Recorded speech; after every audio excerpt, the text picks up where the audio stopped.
Shipping a product for the first time can be a daunting task. But with Shopify's built-in shipping tools, it doesn't have to be. Meet Alec and Isabel, the creative duo behind Stem & Sew, an up-and-coming fashion brand that's turning heads in the industry.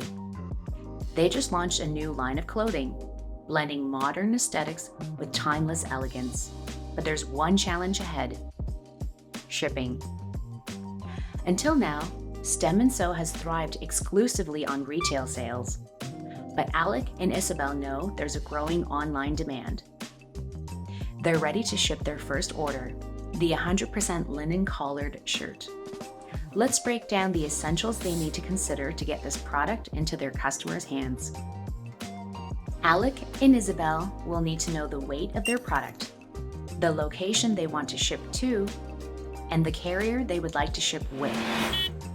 For weight, they can note in the product section how much each variant of their collared shirt weighs to make sure they aren't overcharged. Since Alec and Isabel want to start shipping only to the US, they can use Shopify's native capabilities to create a shipping profile with the US as the only zone. When it comes time to choose a carrier, Alec and Isabel can take advantage of shipping with Shopify, which is included in their plan to get exclusive discounts on popular carriers like USPS. Now that Alec and Isabel have their shipping set up, they can send their product to customers worry-free.